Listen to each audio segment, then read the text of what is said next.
Come on. Jeez. Oh, this tablet got a goddamn mind of its own.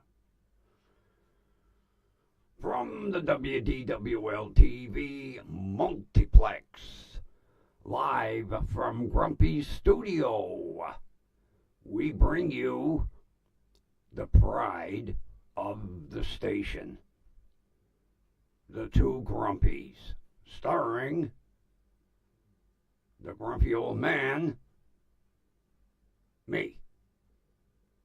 Well, almost. Hold on. Bird, oh, you're going to hear it. You're going to hear it. I give you one job. I tell you, remind me. Remind me to get into the grumpy old man mode. And all you want to try to be is the star of the show. Okay, take two. The grumpy old man, me, and the grumpy vulture. Take your bow. Now, what are you, trying to be an idiot? Back in your corner. I've had enough of you.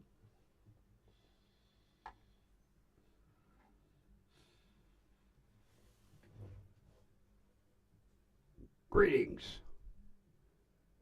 It's the grumpy old man. Now, the grumpy old man. I'm just going to chat about things that are on my mind. Not much there. First of all, watching the eaglets today in Florida. Oh, I'll tell you what. Those two boys are growing fast. It's amazing. It seems like overnight they get bigger and bigger and bigger. And today, both at the same time, it was unbelievable. Mom and Dad both brought fish. So I can't tell them apart. That I went in the chat and they told me, check, this group of feathers and this and that. They look like two bald eagles to me. We'll say Mom dropped a fish in front of the boys, who both immediately started to tear into it. So Dad, he drops the fish, and then Mom and Dad start to feast on that fish. Everybody was eating together. The boys didn't need any help. They finally learned that when dinner is put in front of them, if you don't dig in and eat, you're going to starve. Well, no, because she'll still feed them, but it was nice to see. As soon as that fish was put in front of them, they both dug right into it. And like I said the other day, it is amazing how those eagles can clean them fish down to nothing but bones.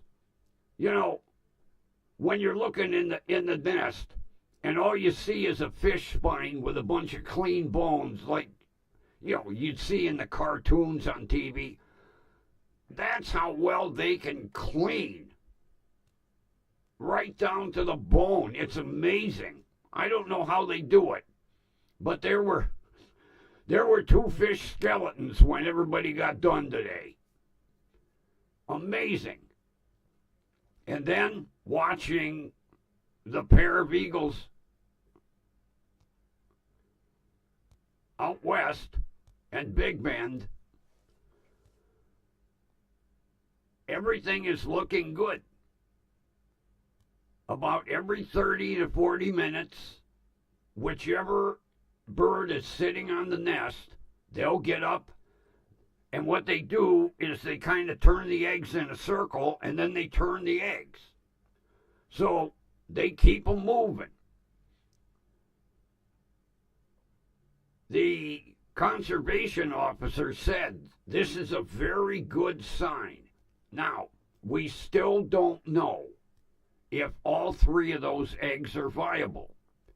Last year, they sat on them eggs. As a matter of fact, they sat 2 weeks after the hatch date, and neither egg was viable. But neither parent wanted to get off them eggs. And then finally, I guess it just hit them that they ain't going to hatch. But the conservation officer was talking in the chat today, and he said they sat 2 weeks on those eggs after the hatch date. And they can nail these hatch dates. It's unbelievable because they were saying the year prior, there were 2 eggs laid, and both of those eggs hatched. And they had predicted that the eggs were going to hatch like on March 2nd and March 4th, and one hatched on the 4th and one hatched on the 6th. So they're pretty close. Right now, they're saying sometime after the 1st of March, those eggs will start hatching. So I've been watching the Florida Eagles on one monitor. I've been watching the Big Bear Eagles on the other monitor, and I'm setting up a third computer with a monitor, and I'm going to watch hummingbirds. So Grumpy's turned into a real ornithologist here. I was watching. Matter of fact, I put the hummingbirds on my main screen over here. And it's amazing how tiny them little hummingbird chicks are. There's 3 or 4 in the nest. You can't tell because hummingbirds build their nest a little deeper than a normal bird. So all you do is you see a little head pop up now and then. But they're itty bitty. I mean, you could pick them up with tweezers. They're so tiny. Of course, hummingbirds aren't big themselves. But there was multiple heads kept popping up out of that nest, so I couldn't tell if there were 3 chicks in there or 4.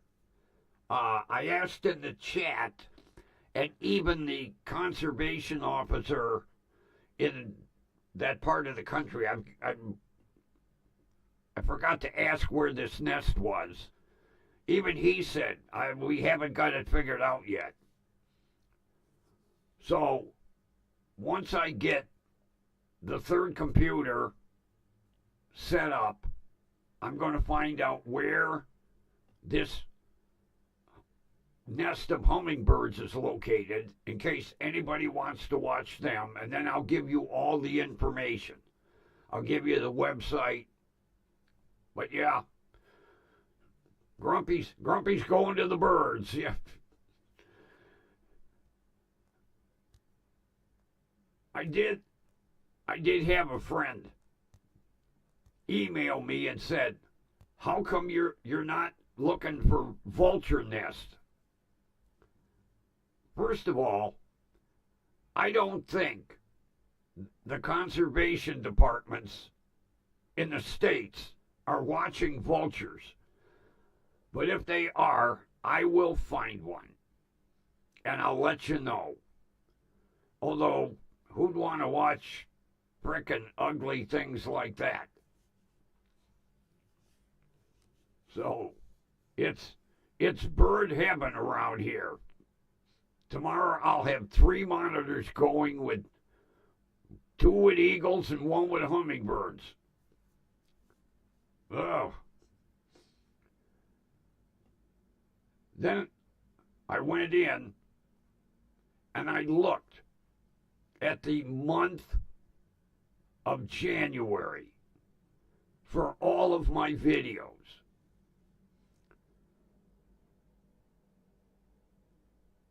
Unfortunately, they don't tell you how many live viewers you have, like how many people are watching right now.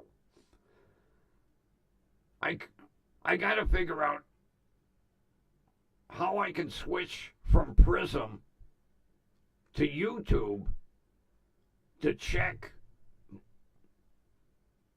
the views. Now, if I was broadcasting on YouTube, I could see it. It would tell me how many viewers I have. On Prism, I don't know how to switch, and I don't want to really go clicking right now. Let me go up on the YouTube thing and see if it says.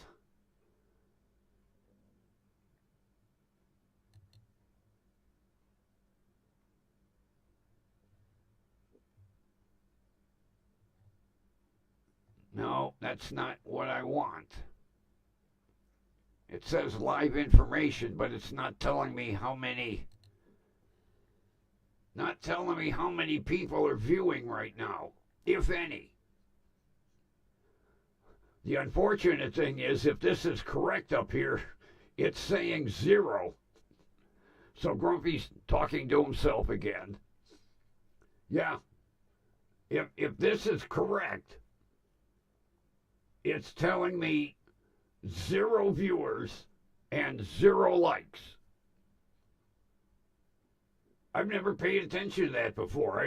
I just noticed that now. It's got a little head and 0, and then a thumbs up, 0. So I guess I'm talking to myself, like usual.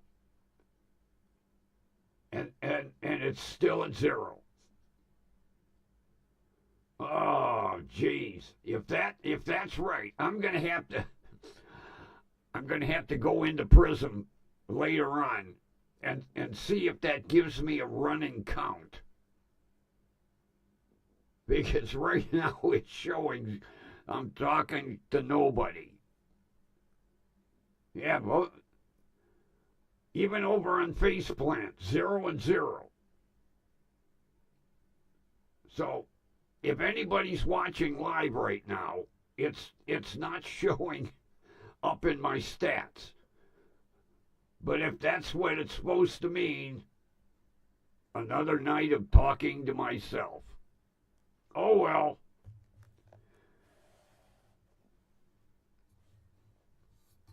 What do you expect with 55 subscribers?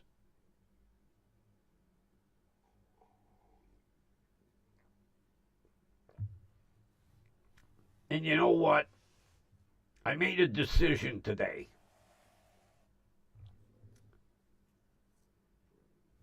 I'm tired of begging. I've been asking many people if I can join their live stream. I'm not getting any responses. So I think that's the polite way of saying, no, asshole, you're not coming on our stream. So I decided today, no more begging.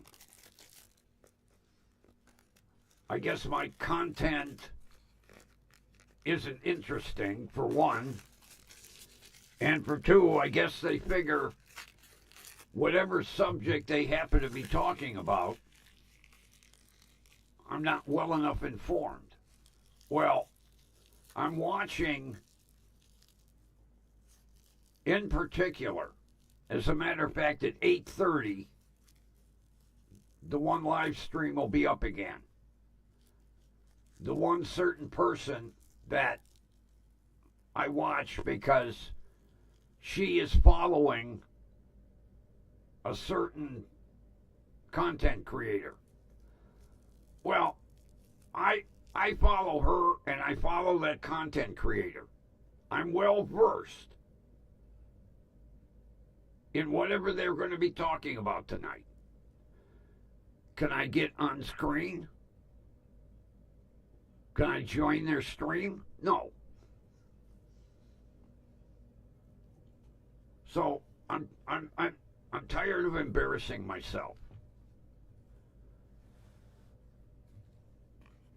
They can see when I'm in the chat, I'm not saying any derogative bullshit. I'm commenting intelligently on the subject matter. I guess I'm not worth it. No big deal. My feelings aren't hurt. Hell no. Because I've said, got a whisker here, a little tickle. Pardon me. Shouldn't be doing that on camera. I have said in the past, I am doing this for myself. Because when I was in broadcast school, I got screwed.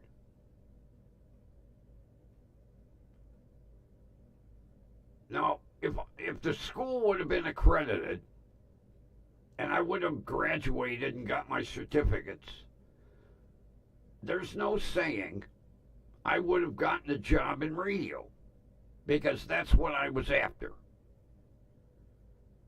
There's never a guarantee, especially with a rookie just coming out of broadcast school.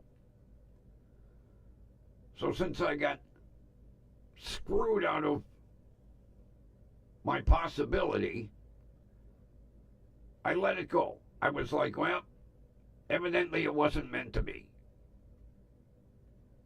And then 3 years ago, a friend of mine said, I'm starting a YouTube channel. I said, how the hell do you do that? He said, easy. And he showed me. Went in on YouTube, set up a channel, and that's all there was to it. So I said, if it's that easy, I'm going to try it. Well, at the time, I didn't have a studio. So what I did, and I've explained this before, I took a GoPro camera, I set it up on a tripod in the backyard, I set up a lawn chair, and I would do 20 minutes to a half an hour, whatever was on my mind. Then I would upload it to YouTube. And that's what I did for several months. Well, then the weather got shitty, like typical Cleveland. So I asked my friend, I said, how do I do this behind a desk? He said, well, one of two ways. You can use your laptop, which has a built-in camera and microphone. Or you can get a microphone and a streaming camera, hook it into YouTube, and you can go live, and that's how easy it is. I was all, okay, all I need is a camera and a microphone. He said, that's it. He showed me how to adjust the settings in YouTube, and I was on the air.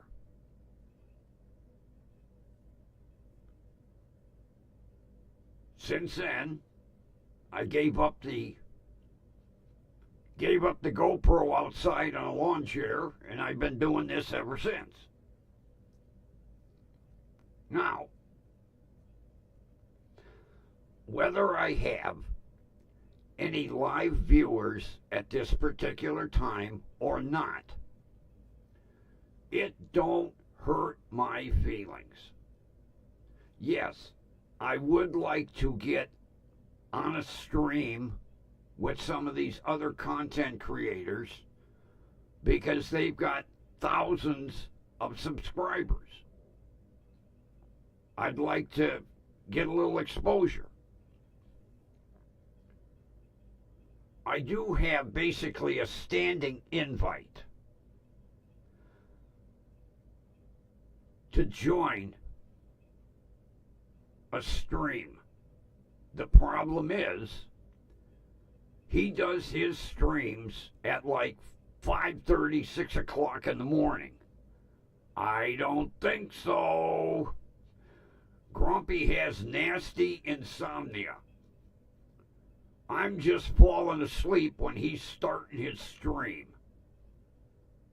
But if I wanted, I have a standing invite.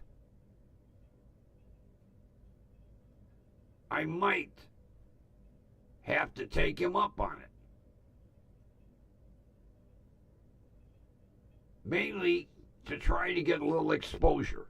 Now, I know I'm probably the most boring asshole on YouTube.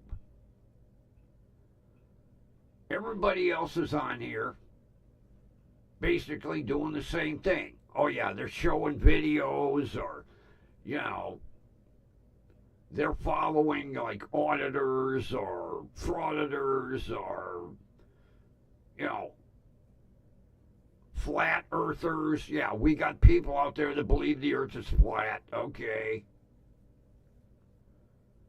I don't get into that for two reasons. One, when you start following a certain group like that, you get grouped in with them. All of a sudden, you know, oh, you're following frauditors. Well, you must be one. No, I'm not. So I don't want to get linked into a group. Whoop, wrong one.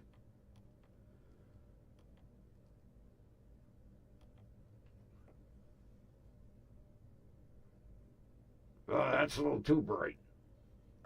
Back it down. Oh, wait a minute, that color sucks. So does... Is that any better? Yeah, a little bit. I forget. Certain colors in the overhead light screw up with what the color shirt I'm wearing. Like that one I had. It was kind of an amber light with the orange shirt. My goddamn head was turning orange. I was like, oh.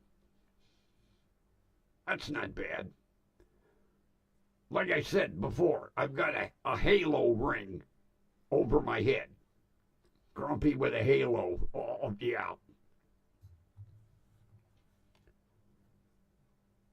Back to the subject at hand. Another reason I don't know how to put videos up while I'm on the air. There's nothing that explains.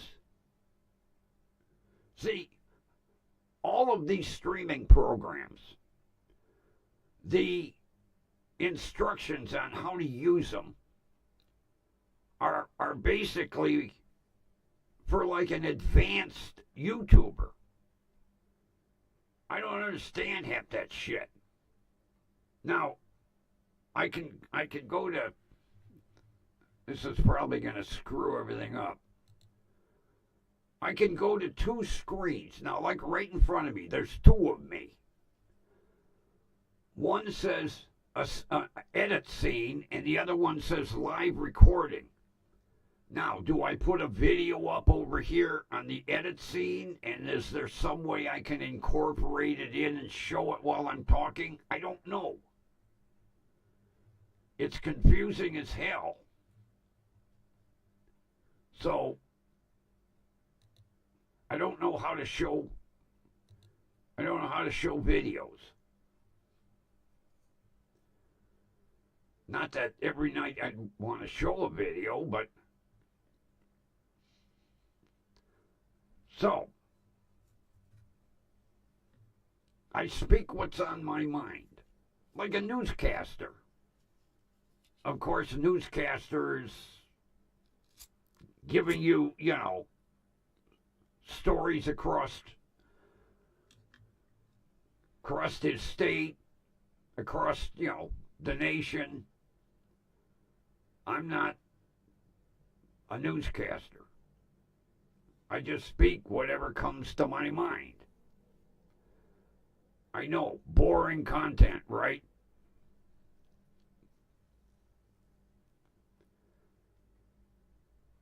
But if nobody is watching,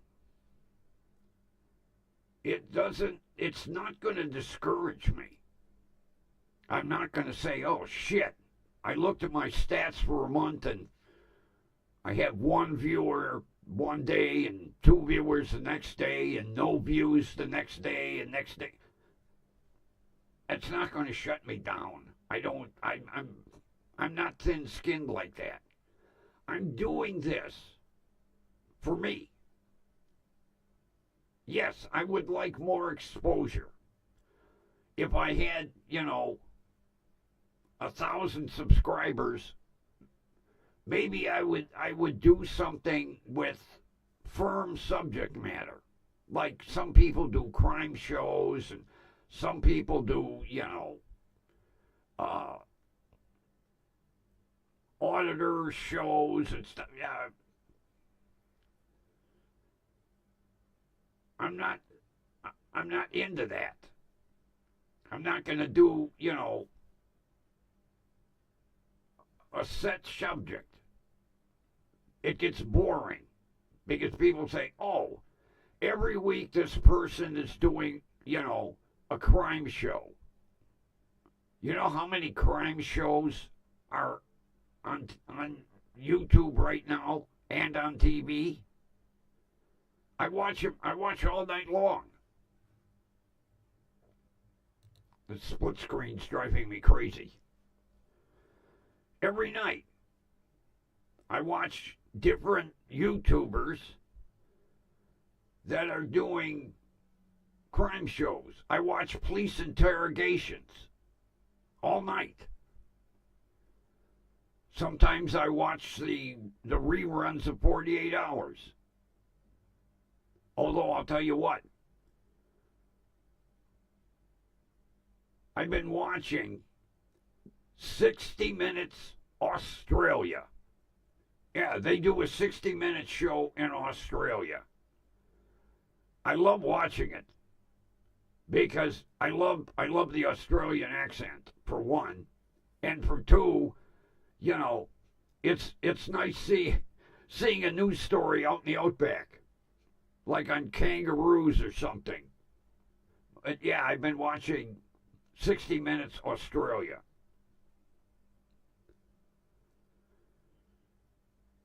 I could be reporting on that. Hey, I watched a show last night on the health of kangaroos in Australia.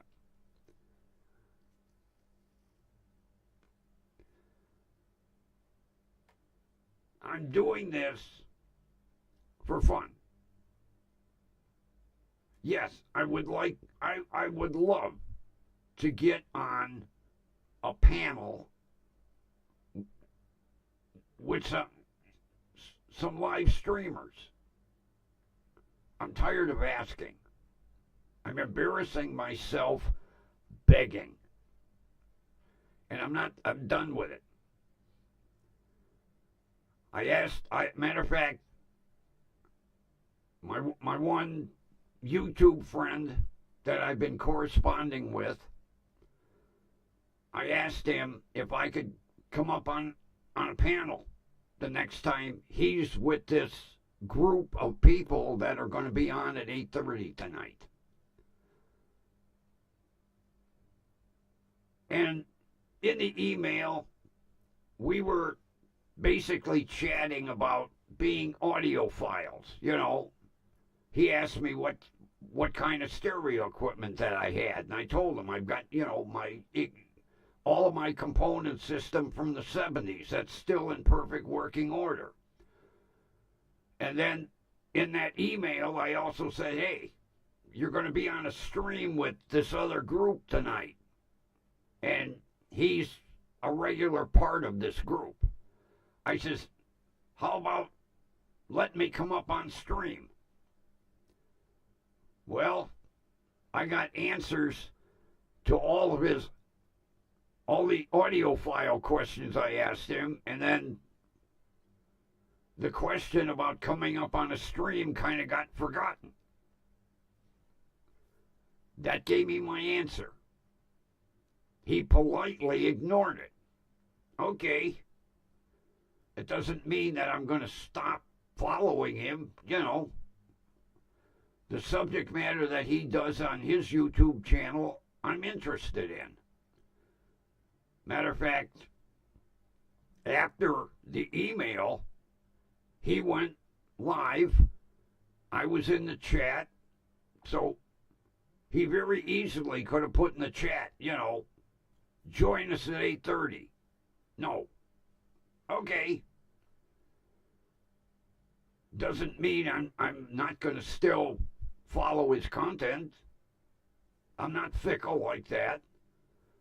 He just politely ignored the question and gave me my answer at the same time. Okay. I got it. Don't hurt my feelings. At this age, what am I going to do? Crawl in a corner and cry? Oh, they don't want me on stream with them.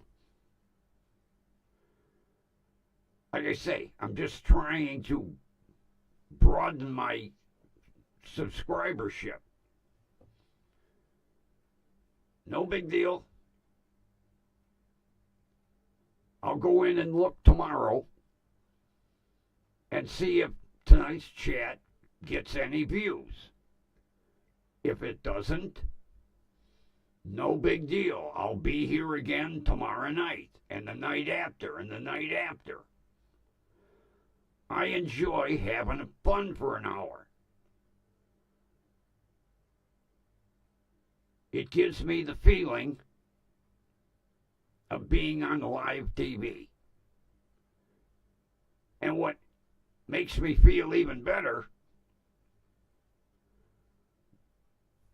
tonight when I go to bed, I'll be watching myself on my Samsung 50-inch crystal display. And I look pretty good on TV. I think it's funny. I'm like, hey, look at that asshole on TV. He looks just like me.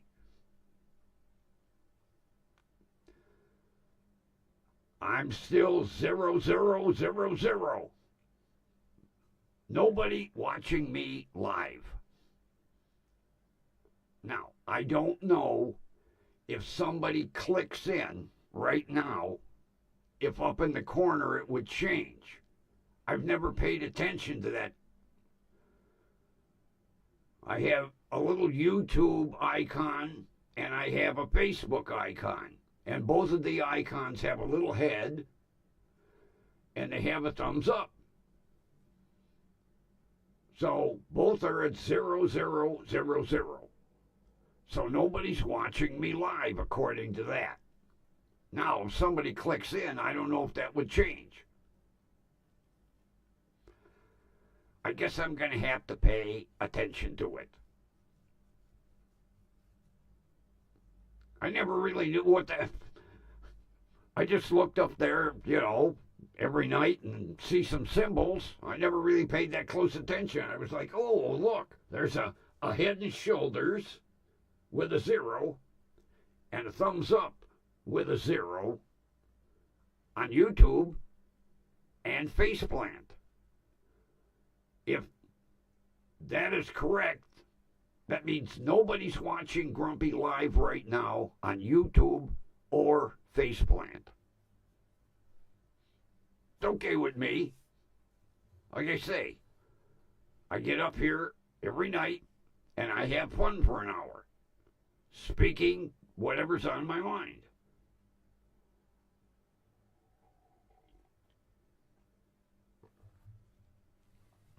Now, every now and then, I know I have a couple of friends that watch the stream evidently after I'm finished. Because when I go in and I check Faceplant, it'll show their names. So I know, both of them, either one or both, watch the stream after I put it up. They could be watching right now, although my Faceplant says 00.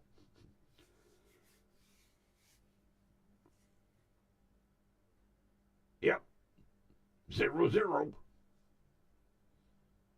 If somebody is watching, give me a like. Hit that thumbs up button. Let me see if it comes up on either one of my... Give me a like. No likes. See, I don't know if that changes during the stream. I guess every night I'm going to have to pay close attention to it now. But like I say, back in the 70s, I had the ambition to become a disc jockey because where I worked, upstairs, I can't remember if it was the 4th or 5th floor, was one of the biggest radio stations in Cleveland. Wixie 1260 AM on the dial. And I had met several of the disc jockeys that worked at the station. And when they started the school, and I went to the credit union and I borrowed $1,000 and paid my tuition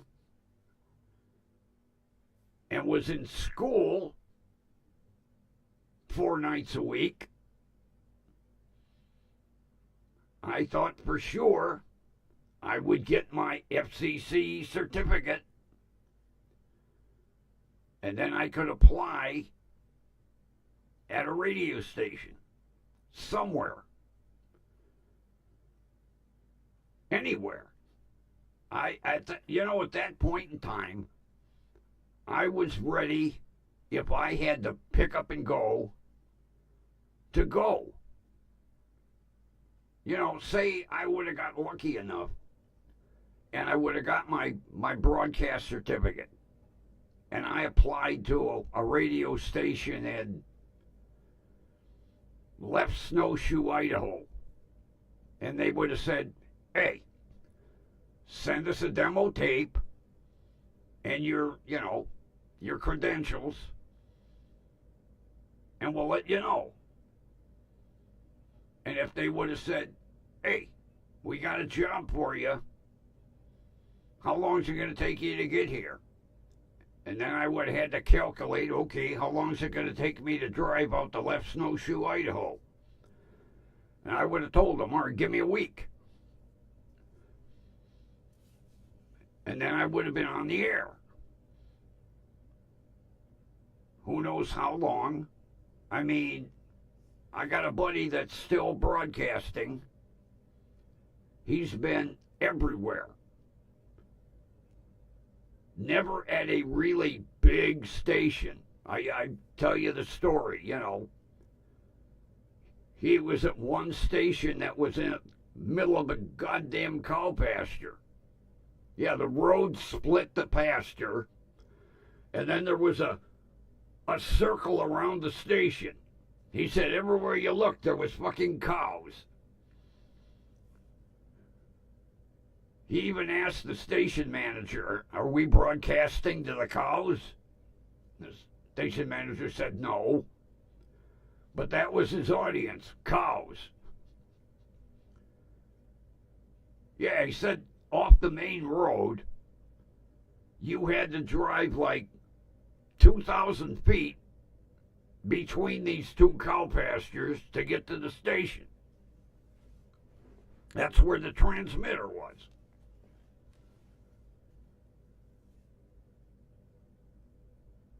He had no idea how many listeners he had because it was a little podunk station. It probably didn't broadcast more than maybe 20 miles. But that's how you get your start.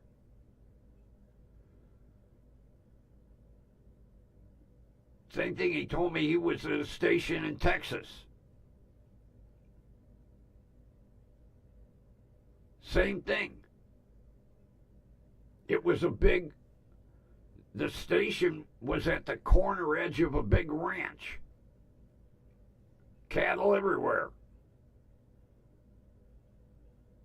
He seemed to have a job broadcasting to cattle. Then he went down to Florida. He had a pretty decent gig down there. He was actually doing afternoons. Then from Florida, he ended up Washington State. Washington State, he ended up down in New Mexico. Some jobs he didn't fit in. Other jobs, he was like, oh, I got a better offer, I'm going to go there. Back in those days, disc jockeys had to be able to move at a moment's notice, you know. But he's held on all these years. From 1972 to today, he's always had a broadcast job. Not a big name. He ends up doing either afternoons or evenings. So, but he don't care. He said, hey, it's a paycheck.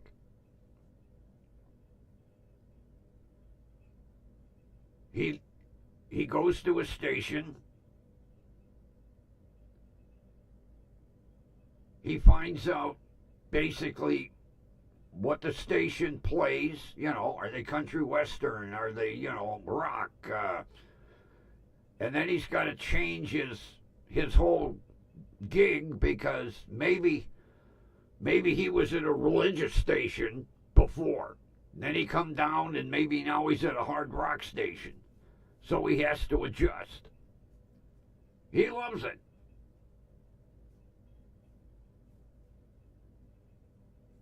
Basically, everywhere he goes, he told me, he has to find an apartment where it's basically month to month. He said, I can't get tied into a lease because I may not be there for a year. So that's the only problem he has.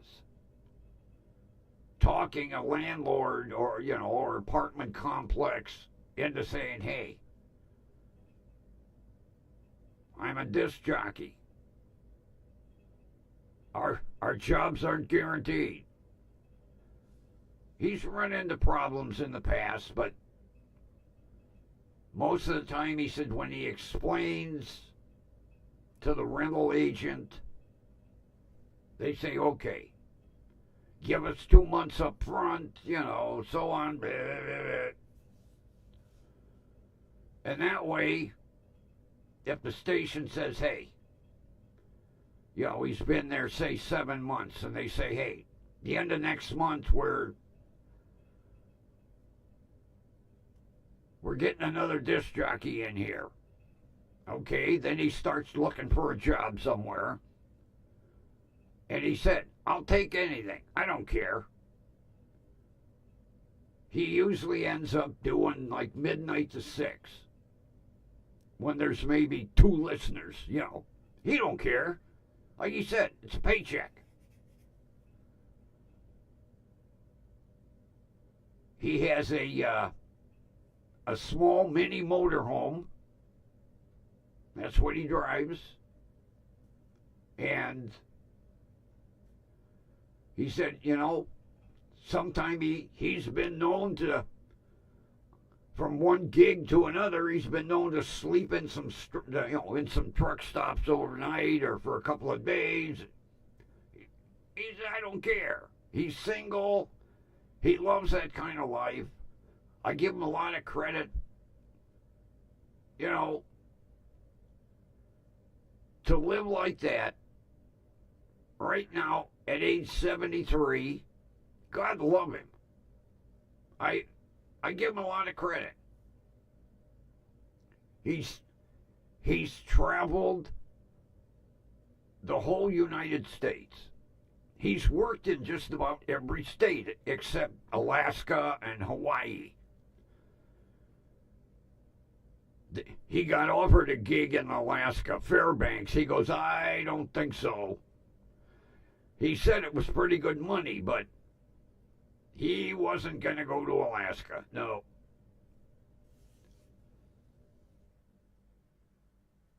Plus, like he said, I'd need to get a goddamn passport. Because in order to get to Alaska, you got to go through Canada. Well, back in the day, it was easy.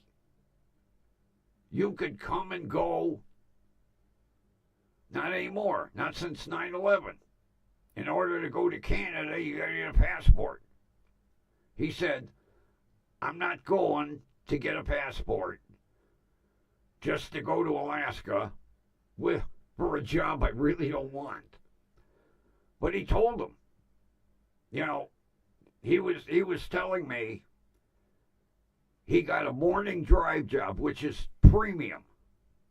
Morning drive is usually like most stations 6 to 10, and that's a premium job.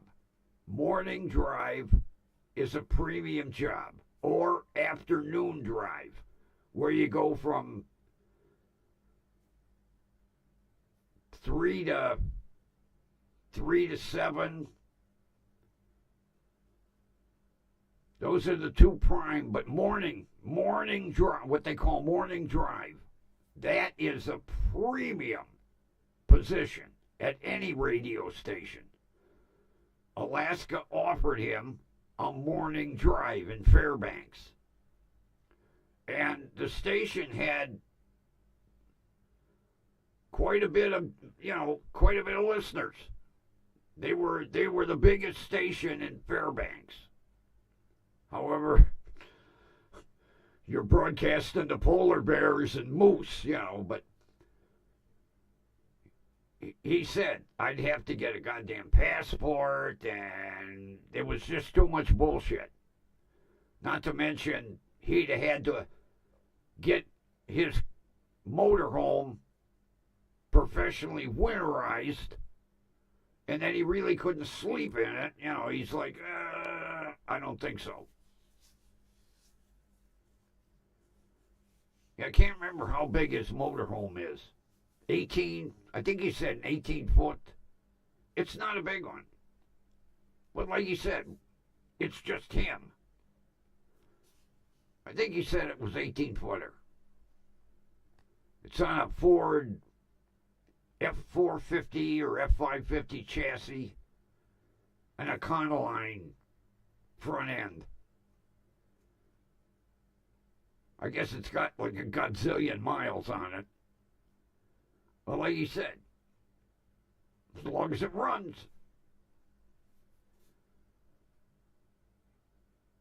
Although, like he told me, he is a fanatic about maintenance on it. Because he can't afford to have that son of a bitch break down on him. But yeah, that's the way he lives.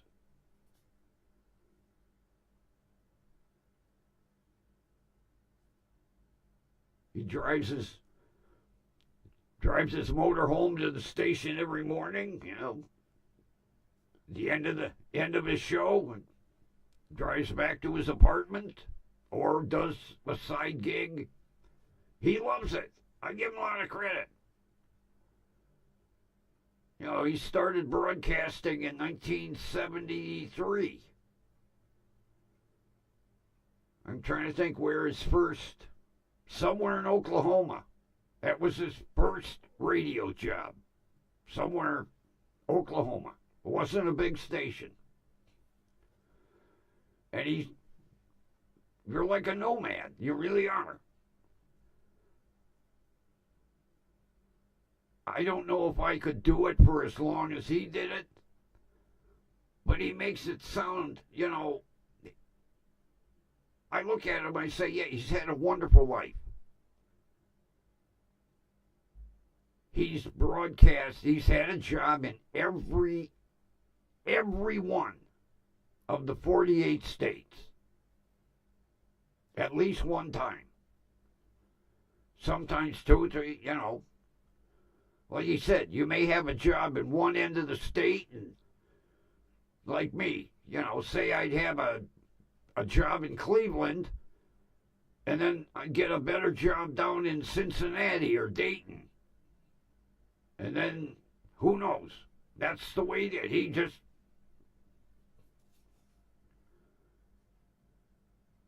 When we chatted, he told me he had no regrets. He's loved every minute of it. Even broadcasting out in the middle of a cow pasture. But, hey, Grumpy could have been right alongside him.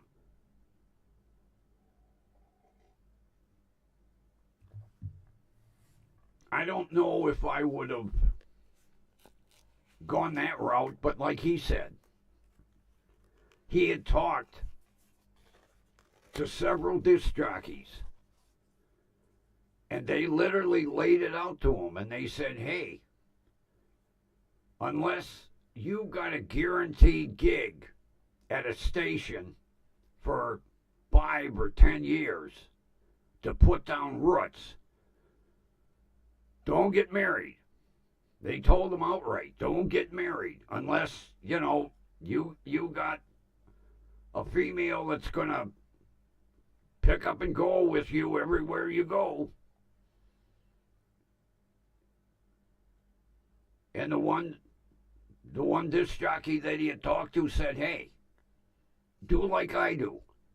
Buy yourself a motorhome. That way, if you got to pick up and go, you take your home with you. And he did. Matter of fact, he went to the Cleveland RV. I remember he told me he went to the RV show in Cleveland and bought one off the floor.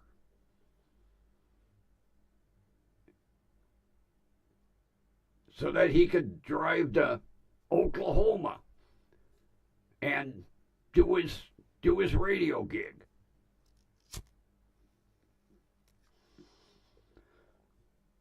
And like he said,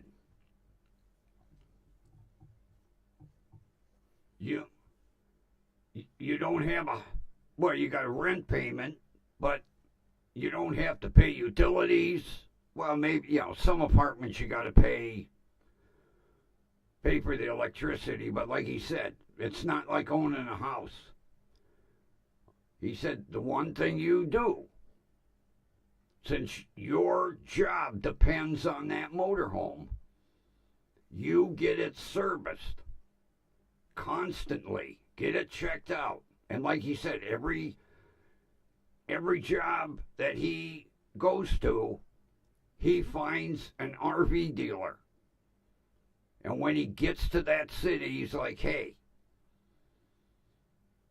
I need this thing going over, like a jet. I need it checked out, and I need it 100%. So that's his only worry, making sure that his little motorhome is tip-top. And he's loved He's loved the life that he's lived. He like he told me, he always wanted to see the Grand Canyon. He happened to get a job out in that area.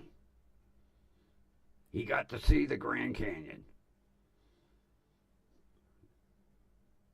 God bless him. I only hear from him 3-4 times a year. But boy, the stories that he tells when he calls me.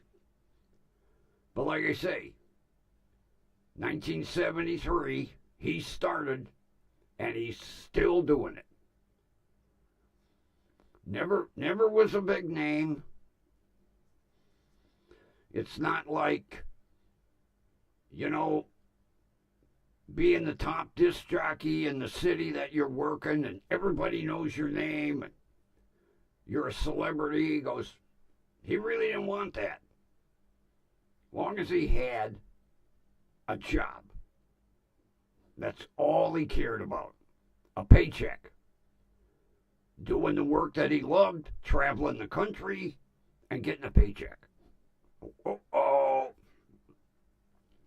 And like he said, with the advent of the internet and Wi-Fi, he does everything online. Does his banking online and pays his bills online, like his car, his RV insurance, and watch it, like he said, while I'm traveling, I put up my dish. Got a little satellite dish, watch TV. Hey.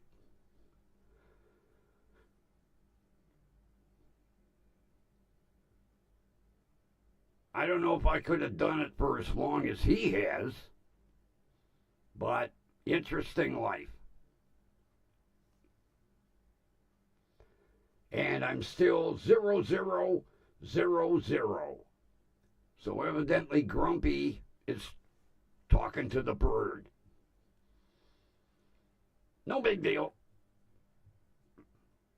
Like I say, it would be nice if I could get on some of these streams with these content creators, get my name out there, maybe do something a little more interesting then that would draw in more subscribers. But for right now, I got 55 subscribers. I'm happy.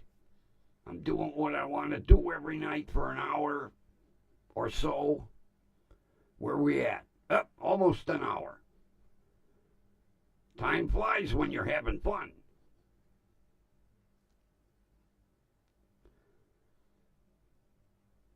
But whether somebody views tonight's stream or not, it's not going to break my heart. It would be nice to go in and look at the stats in the morning and go, holy shit, I had 1,000 views last night. I think I'd have heart failure. Sometime I go in, it says 0. Sometime I go in, it says 1. The highest amount that I've had in one night, 12. I had 12 views. I'm going to have to check that one out and see what my subject matter was that I drew in that many people. Yeah, the highest one in January, one stream got 12 views. I'll have to see. Maybe I had a catchy title or something. I'll have to look at that tomorrow. I had one with 9, and then I had one with 12. It's sad to look at some of these content creators on YouTube. Oh, 15,000 views. Holy fuck. 15,000 people watched his stream. And I can't remember what it was all about, but Oh, there's people nightly. 15, 20, 30,000 people watching, you know. It's amazing. I'd like to get up in that range. And today, I was watching a content creator. He had 2 YouTube plaques. You know, the YouTube button. One is for like, I think, 10,000 subscribers. And then the gold one for 1 million. He had them both side by side. Amazing. He had like 4 or 5 million subscribers. That's mind-boggling. But yeah, he had the silver and the gold YouTube play buttons. Amazing. That takes a lot of work to get to that point. I wonder what you get for 100. Do you get a rusty button? That would be nice. I'd have a YouTube play button. I didn't care. It's rusty. Yeah, you get a rusty play button for 100 subscribers. That'd be the day. And with that, I think we're going to wrap it up for tonight. And look, oh my God, it didn't start playing. Wow.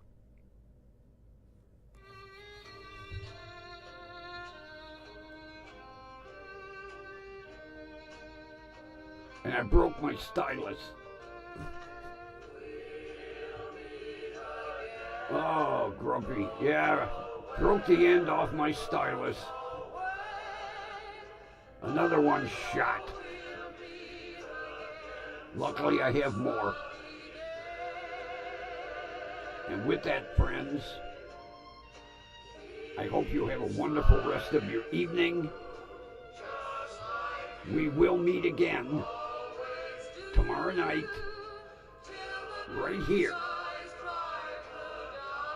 at the WDWL TV Multiplex, the Grumpy Studio.